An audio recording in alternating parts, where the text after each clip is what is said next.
Hello tout le monde! Aujourd'hui on se trouve pour une nouvelle vidéo qui va être une vidéo haul de mes achats papeterie du Japon et également des achats concernant des produits dérivés d'animé. Donc sans plus tarder, c'est parti! Donc on commence la vidéo avec des produits que j'ai achetés. Donc ça je me souviens pour le coup de la boutique, c'était Travelers Factory qui se trouve à la gare de Tokyo. Donc j'ai acheté 3 articles là-bas. Tout d'abord, ce petit carnet qui est un carnet dans lequel on peut mettre les tampons des stations de Tokyo.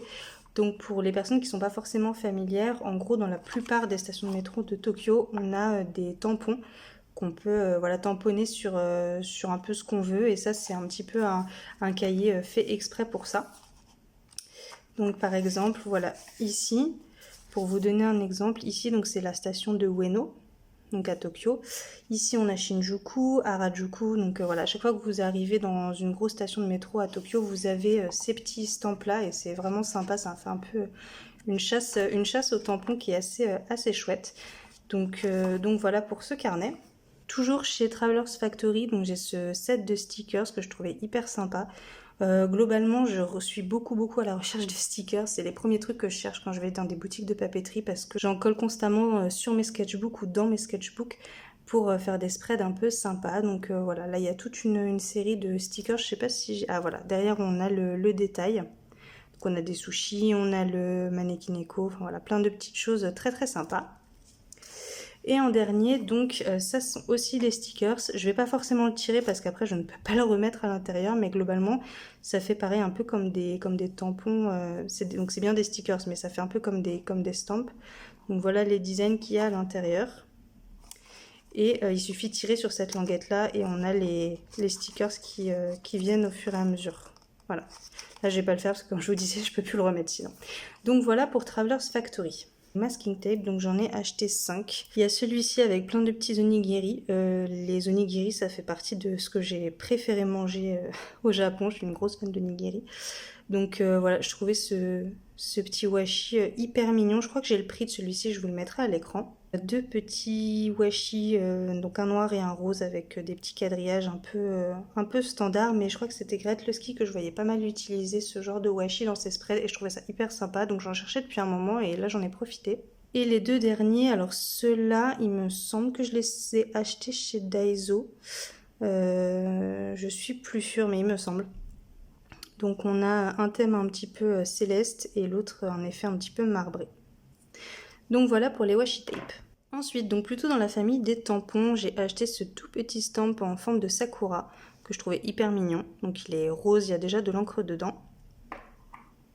Et ensuite, j'ai acheté deux autres types de tampons. Donc celui-ci, je pense que vous reconnaissez, c'est Totoro du studio Ghibli. Donc ça, c'était un cadeau de mon copain. Je vous montre pas en dessous parce que je l'ai déjà utilisé et il est un peu cracra. Et j'ai pris en autre stamp que je trouvais hyper sympa, c'est l'alphabet des hiragana, qui est le seul des 3 alphabets japonais que j'arrive à peu près à déchiffrer. Les katakana, c'est plus compliqué pour moi, et alors les kanji n'en parlons pas, donc je trouve ça hyper sympa. Voilà. Et du coup, j'ai pris aussi de l'encre noire standard, mais j'en avais pas parce que j'avais pas du tout de tampon. Donc voilà pour le petit groupe de tampons. Alors, accessoire hyper gadget, une gomme qui est là, hyper basique. Et en fait, au fur et à mesure de l'utilisation, au fur et à mesure que les bords vont venir s'éroder, ça va former le mont Fuji. Voilà, c'est hyper gadget, mais je trouvais ça juste génial. Et bon, ça, je vous le montre, mais pareil, hyper anecdotique. C'est juste une souris à colle. Enfin, on en a chez nous en France aussi, mais j'en utilise pas mal pour mes sketchbooks. J'ai acheté deux marqueurs, un beige et un bleu. Et en fait, la particularité, c'est que la pointe est flexible et vraiment à l'utilisation, c'est un bonheur. C'est hyper souple, un peu comme un brush pen. Donc vraiment très chouette. J'en avais pas spécialement l'utilité, mais le feeling était hyper agréable. Donc voilà, j'en ai pris deux de couleurs qu'on n'a pas forcément chez nous. Ensuite, deux crayons. Donc, alors, on pourrait penser que c'est des bics assez standards. Et en fait, quand on appuie, voilà, c'est une pointe feutre. Donc, pareil, je trouvais ça hyper sympa. C'est pas des choses qu'on a chez nous. Donc, j'ai pris deux couleurs que j'avais pas beaucoup en stock. Et je sais que, voilà, je m'en servirai à un moment ou à un autre avec ces couleurs-là. Pareil, assez anecdotique, mais j'ai acheté une trousse. Elle était vraiment pas très chère, je crois qu'elle coûtait l'équivalent de quelques euros, mais elle est transparente et du coup j'ai pris ça pour à la base pour mes peintures, même si après j'ai trouvé autre chose, mais j'ai tellement de marqueurs ou de feutres différents que ça me permettra de les ranger et de pas me demander ce qu'il y a dedans, vu que je verrai directement ce que j'y ai rangé. J'ai acheté un crayon de couleur violet parce que c'est une couleur qui me manquait dans mon set. Et donc quand j'ai vu ça, je me suis dit, ouais, c'était une marque Mitsubishi, donc le nom m'évoque vaguement quelque chose, mais c'est pas une marque que je connais très bien. Par contre, c'était pas très cher. Vous voyez, 165 yens, je vous mettrai l'équivalent en euros, mais bon, voilà, c'était pas hyper cher. Ensuite, en termes de feutres, je cherchais des feutres à base d'eau parce que c'est hyper pratique pour les sketchbooks. Contrairement aux marqueurs à alcool, ils ne traversent pas. Donc pour mettre de la couleur assez rapidement dans mes sketchs, j'aime bien en avoir sous la main. Jusqu'ici, j'avais les Tombow, mais c'est vrai qu'ils sont assez chers. Et là, j'ai vu cette alternative-là au magasin. Je crois que c'est Kaido pour le coup, celui-ci. Et donc, ce sont des marqueurs à pointe. Là, pour le coup, c'est beaucoup plus flexible que les Tombow. Ça fait vraiment plus comme un pinceau. Voilà, j'ai pas pris énormément de références, mais quelques-unes dans les couleurs qui me manquaient. Ensuite, on va passer aux choses sérieuses. Donc, le Japon, pour ceux qui connaissent un petit peu les marques d'art, notamment d'acrylique et les feutres à alcool, vous connaissez forcément les Copic, qui coûtent une blinde chez nous, vraiment. Ça coûte, je sais plus, 5 ou 6 euros le marqueur, je crois, les Copic Sketch. C'est ultra cher, et au Japon, c'est 2 à 3 fois moins cher, donc autant vous dire que j'en ai profité. J'ai acheté des Copic Sketch, j'en ai acheté 5. Comme vous le voyez, c'est des couleurs vraiment très pastel. Globalement, j'ai un peu de mal à bien blender mes couleurs de peau. Donc c'est ces couleurs-là que j'ai priorisées, en des couleurs qui vont me servir plutôt à faire la peau, à faire des jolis blends, autant pour le blush que pour les ombres, etc. Donc je vais bien m'entraîner avec, je suis hyper contente d'en avoir trouvé. Je vous mettrai pareil le prix à l'écran. Et j'ai pris aussi donc 2 Copic Xiao pour voir aussi un petit peu la différence. Et j'ai pris 2 couleurs que je n'avais pas forcément déjà en stock, puisque j'ai déjà 2 sets de feutres à alcool ou. Donc là, ça va me permettre d'avoir une petite comparaison, et en même temps, bon, ça reste quand même un certain budget, donc j'en ai pas pris énormément. Ceci dit, je regrette un peu de ne pas avoir pris plus de Copic. Je pense que j'aurais pu me le permettre, mais voilà, j'ai vraiment hâte de les tester. Et donc pour aller avec ces marqueurs, j'ai vu qu'il faisait un papier spécifique pour les Copic. Je sais pas si c'est purement du marketing ou s'il y a une vraie différence avec le papier Bristol par exemple. Donc j'en ai pris une version un cahier pas très grand, mais 30 pages, ça va quand même me permettre de tester. Après, je pense pas qu'il soit bleed proof. En gros, vous savez, les marqueurs à alcool, ils traversent les pages. Donc je pense que ce sera la même chose sur ce papier-là. Après, est-ce que ça permet un meilleur blend des couleurs? Je l'espère. En termes de prix, 770 yens. Donc pareil, je vous mettrai l'équivalent en euros à l'écran. Une autre chose que j'ai acheté, alors je pense que vous n'allez pas forcément bien voir ce que c'est, mais c'est la marque Délétère, mais je me rappelle plus du nom générique de ce type de produit. En gros, c'est des feuilles. Je vais vous montrer. Hop. Alors là, vous allez peut-être pas arriver à bien voir. Mais en gros, il y a plein de petits pois. Voilà, là je pense que vous voyez bien. Plein de petits points, et en gros, le but, donc comme c'est montré ici, c'est ce qu'utilisent en fait les mangaka pour faire leur planche. En gros, vous collez ça sur votre papier, vous découpez avec un petit cutter de précision la forme que vous voulez, et ça vous fait... Alors là, ils remplissent le personnage, mais globalement, moi je pense que je vais surtout l'utiliser pour remplir des vêtements par exemple. Voilà, j'ai hâte de tester. C'est un type de papier que je cherchais depuis longtemps, même en occasion et tout. Je trouve ça hyper dur à trouver en France. D'ailleurs, si vous avez des adresses d'enseignes qui vendent ce type de produit, n'hésitez pas à me le mettre en commentaire. Donc j'en ai pris 2 avec des pois, et le dernier, je l'ai pris voilà, un petit peu rayé écossais comme ça. Je me disais que pour des fringues type pantalon ou une grosse veste bomber, ça pouvait être sympa pour donner un peu plus de caractère au dessin. On passe ensuite à la peinture. Alors la peinture, faut savoir, c'est pas forcément mon médium de prédilection. Je m'y essaye petit à petit et au fil des mois. Je voulais tester depuis un moment la gouache acrylique, et je sais que des très bonnes marques comme Holbein et Turner sont très chères chez nous en France, et donc je voulais attendre d'être au Japon pour pouvoir m'en procurer encore une fois 2 à 3 fois moins cher. Donc voilà mon butin. Donc la petite boîte, je l'ai achetée chez Daiso, je crois qu'elle coûtait 100 ou 150 yens comme tout ce qu'on y trouve. En gros, Daiso, c'est une enseigne où je crois tout est à 100 ou 150 yens, sauf si c'est expressément écrit avec une étiquette sur l'article que c'est plus cher, mais vous trouvez vraiment plein de trucs à petit prix. Et je vous disais à la base, je voulais ranger les peintures dans la trousse que j'ai achetée précédemment, mais au final, je trouve que la boîte c'est encore plus pratique parce que si jamais il y a des fuites, bah, ce sera beaucoup plus simple à nettoyer. Et puis de toute façon, la trousse en mèche, je lui trouverai une autre utilisation sans problème. Donc j'ai acheté plusieurs gouaches donc de la marque Turner parce que Holbein reste quand même plus cher. Donc ces deux-là, je vais les mettre de côté, je vous en parlerai juste après. Donc en gouache Turner, j'ai pris donc du rouge, du bleu, du noir. J'ai pris un jaune de Naples,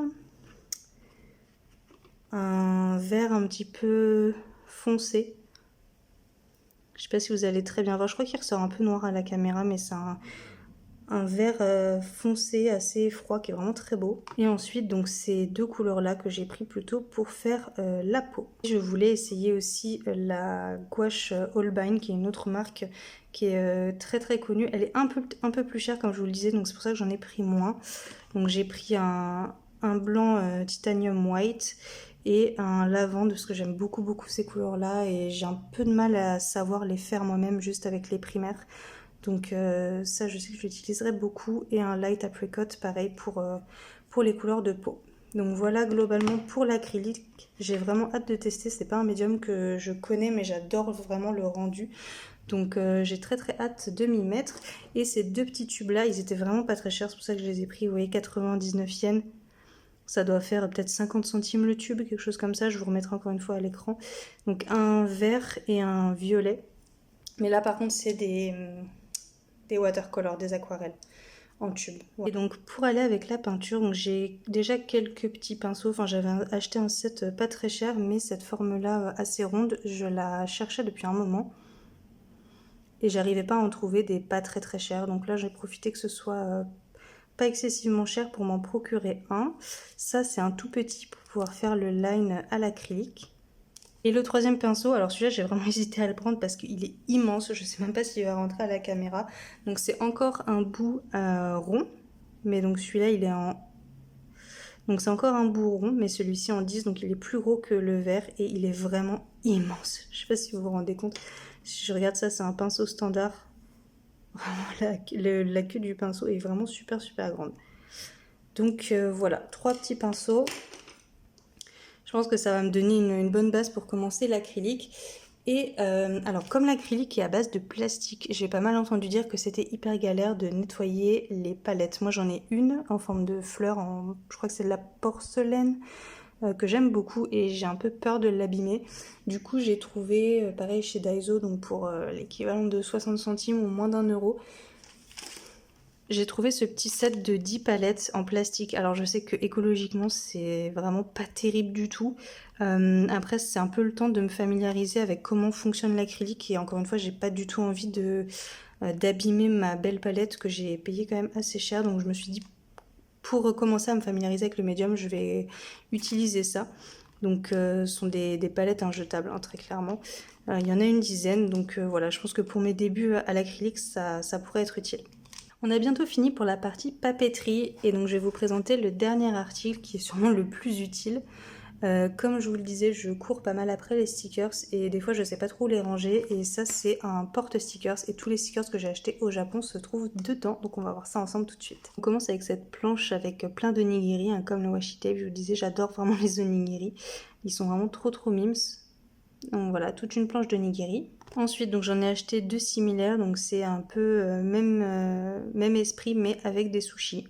Ensuite, on a une petite planche de stickers avec plein de fleurs de cerisier que je trouvais hyper sympa et très mignon pour habiller des portraits par exemple. Ensuite, alors, je vais peut-être pas tous les sortir, sauf ceux qu'on voit pas forcément bien, mais globalement, ça c'est des stickers un peu random qu'on trouve dans énormément de magasins de papeterie à Tokyo. Donc ça, je ne crois pas que ce soit des licences particulières. Si jamais c'est le cas, n'hésitez pas à me dire dans les commentaires parce que j'ai pas la ref. Encore un onigiri, les lanternes, vraiment passion lanterne au Japon. Je trouve ça absolument magnifique et les onigiri et les lanternes, c'était mes deux obsessions. On retrouve Levi de l'Attaque des Titans, que j'adore, c'est mon perso préféré. Lui et Hawks, ce sont vraiment les deux persos d'animé, tout animé confondu, que je préfère. Donc évidemment que j'ai un peu couru après ce qu'il pouvait représenter, Levi. Et ce sticker-là, je vais vous le sortir parce qu'on ne voit pas très bien. Voilà, donc je l'aimais énormément. Il a une vibe que j'adore. Encore une fois, je crois pas que ce soit une licence en particulier. En fait, j'ai l'impression que tous les stickers qui ont cette espèce de label bleu et rouge, je ne crois pas que ce soit une licence en particulier. Encore une fois, si je me trompe, n'hésitez pas à me dire en commentaire. Mais voilà, j'aimais beaucoup ce petit sticker. On continue avec d'autres licences, donc là, voilà, Hawks, je vous en parlais juste avant, mon bébou, je l'adore, fallait forcément que je cherche des choses sur lui parce que je trouve qu'en France et même à la Japan Expo, j'avais vraiment galéré à trouver des produits dérivés, des stickers, des prints sur Hawks. Donc là, je me suis un peu jetée sur tout ce que j'ai pu trouver sur lui. Et Aizawa, qui est, je pense, mon deuxième personnage préféré de My Hero Academia.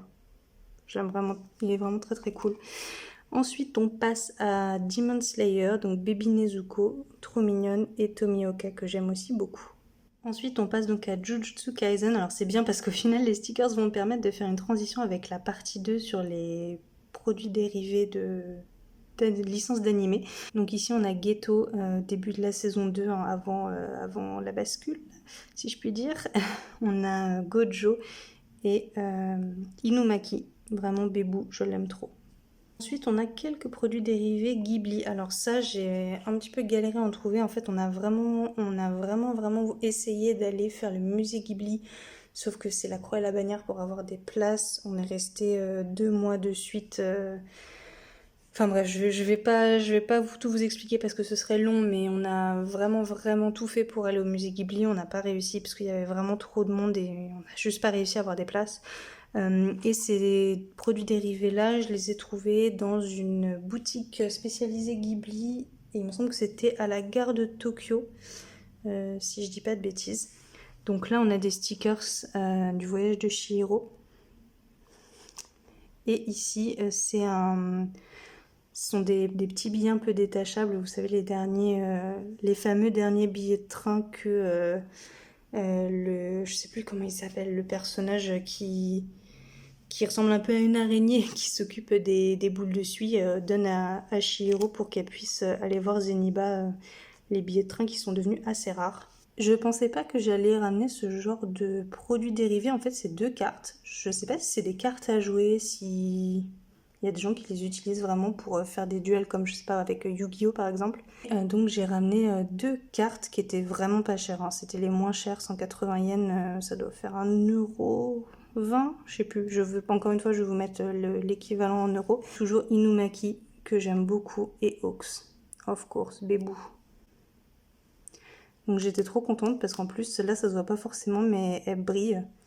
Donc voilà, c'est des petits produits dérivés très sympas. Toujours dans les planches de stickers, donc ici j'ai encore une fois un alphabet d'hiragana. Je trouvais que c'était une alternative sympa au tampon que j'avais acheté. Ici encore et toujours de la bouffe. On a du matcha, on a des petits stickers sushi, des petits stickers avec des makis. Là c'est pareil, donc je crois pas que ce soit une licence en particulier, mais j'aimais beaucoup le style du personnage.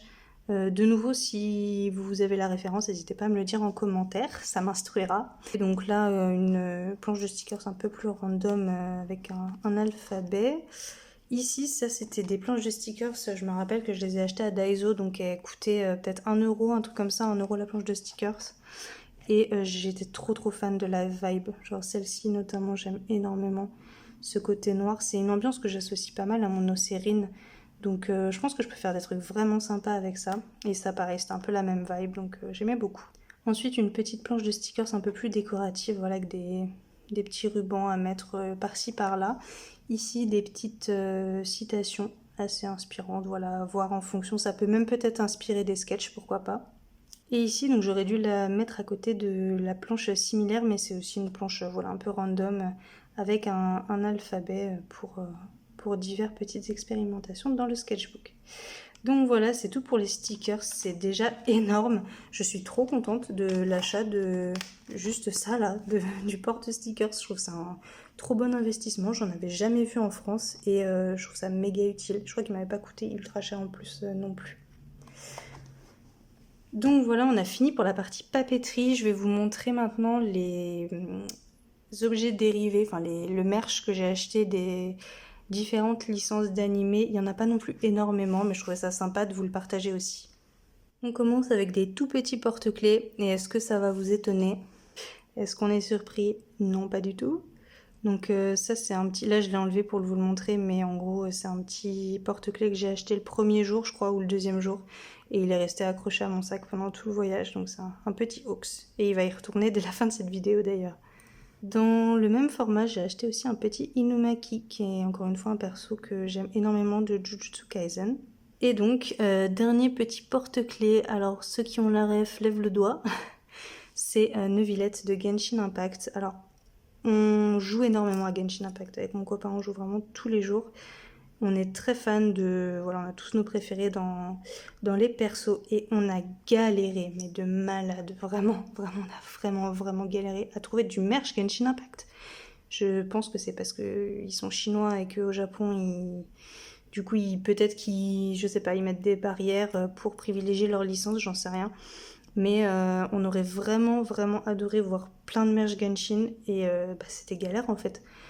Tout ce qu'on trouvait, c'était des anciens persos, enfin vraiment pas du tout les persos des dernières mises à jour. Donc pas forcément ce qui nous intéressait, ou alors c'était ultra cher, enfin c'était vraiment galère. Donc Neuvillette, moi c'est un de mes 3 persos préférés. Donc quand j'ai vu ce petit porte-clés, je l'ai acheté, il était un peu cher je crois, mais je me suis dit bah vas-y, il y a vraiment que ça. Et voilà, donc pareil, il était sur mon sac pendant tout le voyage. Donc voilà pour les porte-clés. Ensuite, si vous êtes un peu familier du Japon, vous devez connaître le concept des gachas. Si c'est pas le cas, en gros, je sais pas si vous vous rappelez, quand on était petit, des fois il y avait ça à l'entrée des supermarchés. En gros, c'est des machines où on met une pièce, il y a plein de petites boules en plastique dedans, on tourne et il y en a une qui sort au hasard. Le concept de gacha, en gros, c'est de payer et de pas savoir, d'actionner le mécanisme et de pas savoir sur quoi on va tomber. Et moi je l'ai fait donc sur un gacha qui avait... on pouvait tomber sur 4 persos je crois de Jujutsu Kaisen. Et c'était des protecteurs de câbles je crois. Il y avait Gojo, il y avait Nobara, il y avait Yuji et il y avait Megumi. Donc je me suis dit au pire des cas, il peut pas m'arriver grand chose. Enfin, en fait je voulais pas tester un gacha et risquer de tomber sur un truc que j'allais vraiment pas aimer ni utiliser. Et j'étais plutôt contente puisque je suis tombée sur Megumi. Il fait beaucoup trop rire avec sa tête de blasé. Donc en gros, voilà, vous passez votre câble et il est accroché au câble. Et c'était très drôle parce que quand je chargeais mon téléphone sur la table de chevet, on avait l'impression qu'il était en train d'essayer de grimper au câble. C'était assez drôle. Donc voilà, petit Megumi. Donc on passe maintenant à la dernière catégorie. Il s'agit des figurines. Je ne voulais pas acheter de figurines. Je dois en avoir 6 ou 7 déjà que j'ai ramené principalement de la Japan Expo l'année dernière et l'année d'avant. Et vraiment on commence à plus avoir de place quoi. Mais bon, est-ce que il y a vraiment besoin de vous expliquer qui m'a fait craquer? Vous avez 3 secondes pour répondre en commentaire. Voilà. Toujours sa faute, hein. Mais voilà, c'est Hawks quoi. Deuxième figurine, alors celle-là je la cherchais depuis un moment, même en France, c'est Hawks, toujours, encore et toujours. Version Q-Posket, donc c'est une version un peu chibi et celle-ci je la cherchais depuis un moment. Elle était en promo, elle était, je sais plus à combien elle était, elle devait être à 6 € je crois, quelque chose comme ça. Et donc je me suis dit que voilà, c'était l'occasion, je l'aime trop, je la garde toujours avec moi quand je dessine. Et il est trop chou. Dernière figurine, alors non, ce n'est pas une 3e figurine d'Hawks, ça aurait pu, mais non. Par contre, c'est toujours My Hero Academia, c'est une figurine que j'avais jamais vue en France et je la trouve canon. Voilà, le Dead Izawa. Aizawa que je voulais en figurine depuis très longtemps. J'en avais vu une assez dynamique que j'aimais beaucoup, mais que j'ai jamais acheté. Et en fait, quand j'ai vu celle-ci, il y a un flow que j'aime trop. Je sais pas, elle a un truc que j'adore. Je regrette pas du tout de l'avoir prise. Et je trouve que les finitions sont canon quoi. Le rendu et le mouvement des cheveux sont ouf. Donc effectivement, il est un peu statique, mais je suis extrêmement fan de cette figurine. Donc voilà, c'est tout pour cette petite vidéo haul du Japon. J'espère qu'elle vous aura plu. Si c'est le cas, n'hésitez pas à me laisser un pouce bleu, à vous abonner et à laisser un petit commentaire. Sur ce, moi je vous fais de très gros bisous et je vous dis à bientôt pour une prochaine vidéo. Salut!